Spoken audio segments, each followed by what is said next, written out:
Hello CCTE. I'm going to be showing you how to do the editing for the freeze action photography and how we're going to use the high pass and sharpening filters.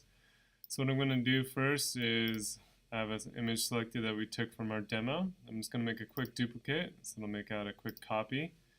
That copy I'm going to open up into Camera Raw and do my global adjustments first. So it is kind of underexposed, so I'm just going to bring up my exposure a little bit.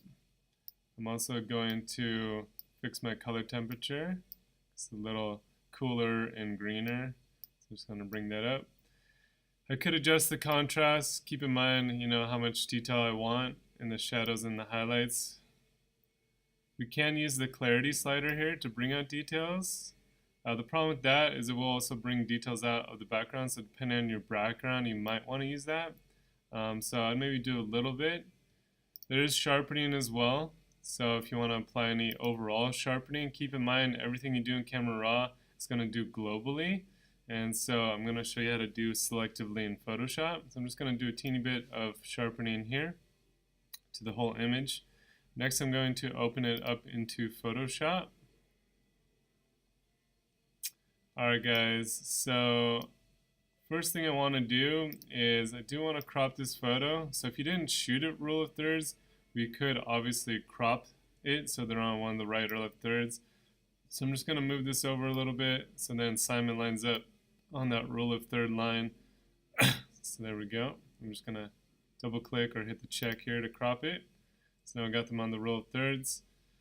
So what we want to do is bring them out and kind of separate them from the background. So how we do that is to use the high pass filter. So first thing I'm going to do is I'm going to copy my layer. So layer, duplicate layer, hit OK. So then whatever I apply to this layer, I can always change the opacity of it, or I can trash it if I mess up. Next thing we want to do is go to filter, down to other, and over to high pass. So filter, other, high pass. So the thing with high pass is you can do a small radius. I'm going to kind of zoom in on the picture so you can kind of see the details. This acts kind of like as a sharpening. And then you can kind of see once I go to bigger pixels how it kind of wraps around details. So depending on how close or far away your subject is, how big they are, you can kind of choose the right amount. This looks good around 21 pixels. So obviously it looks weird and gray. We've got to change our layer blending mode. So I'm just going to click here where it says normal. So click normal. So the one I would start off with is overlay. And then soft light is kind of a softer version. Overlay is a little harsher. And the harshest is hard light. So keep in mind how much you want to do is up to you. I'd kind of start at soft light and kind of go from there. So as you can tell, if I turn this eye on and off, you can see how it's adding details everywhere. So we don't want to do that. We just want to have it on our subjects only. So what I'm going to do is add a layer mask here in the bottom right. So click that. And then again, white shows, black doesn't show. So if I click on the layer mask that's selected, I'm just going to press Control I to invert it, basically turning it off. And then wherever I paint with the paintbrush, so I'm just going to select the paintbrush, make sure it's set to white. I'm just going to bring my flow up here. So wherever I paint with white, will actually paint that high pass filter onto my subjects. So I'm just going to go over Diza and Simon real quick, get them to kind of pop out. Get his hand to show up. Extension on the foot. Make sure his clothes are good. So then if I turn it on and off, as you can tell, it's bringing the high pass out, the details out on my subject, but not on my background. If you accidentally did paint on your background, just switch this back to black, and then you can paint off. So again, white shows, black doesn't show. So I'm just going to turn that off and on just to kind of see where it's going. So if it's too strong, you can bring the opacity down a little bit. So that way it's not as intense. So right now I have it at 53%, basically just showing 53% of that layer. So next I'm just going to go layer, flatten image. So it'll combine those two layers. So now it's combined. So if I want to do selective sharpening on my subject, I'm just going to use the same process. I'm just going to go to layer, duplicate layer, hit OK. You can also do a shortcut of Control J to copy your layer real quick. So now I'm just going to go to filter, down to sharpen, and smart sharpen. So smart sharpen, if you zoom all the way into 100%, press Command or Control plus. So here's Simon. So now I can actually see what the sharpening is doing to that area. So I'm just gonna bring the radius down.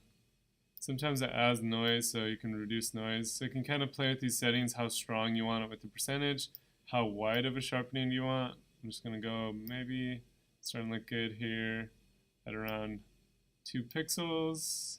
Let's bring up the percent a bit so Simon gets a little sharper. That looks pretty good here. Again, you can kind of play with that.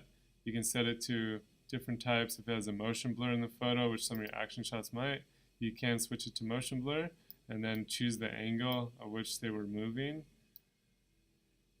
Alright, so I'm just going to hit OK. It's going to apply that smart sharpening filter.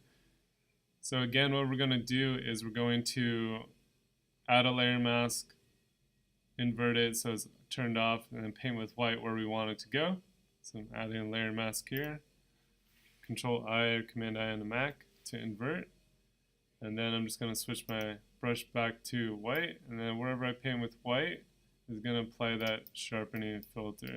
So we just want to make sure we got our subjects nice and sharp. Typically you want to get the important features, so like the shoes and stuff, get that nice and sharp. Simon's hand nice and sharp. Right. So it looks pretty good. So that way when we add layer masks, we're not doing it to the whole photo, we're just doing it to a selected part of the photo. So I'm just going to grab my healing brush here, kind of grab a couple spots to my background, just kind of clean it up a little bit. This wall is kind of dirty. I'm just going to hit a couple spots real quick. So that's looking a lot better. And then the last thing I need to do is just go File, Save As. It is a copy, so I could just leave that and then hit Save because it's already a second version, and replace. Make sure my quality is good and hit OK.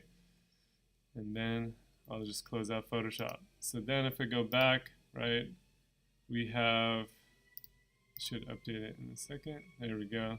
So now we have our original and our edited photo. Put them on the roll thirds with my crop.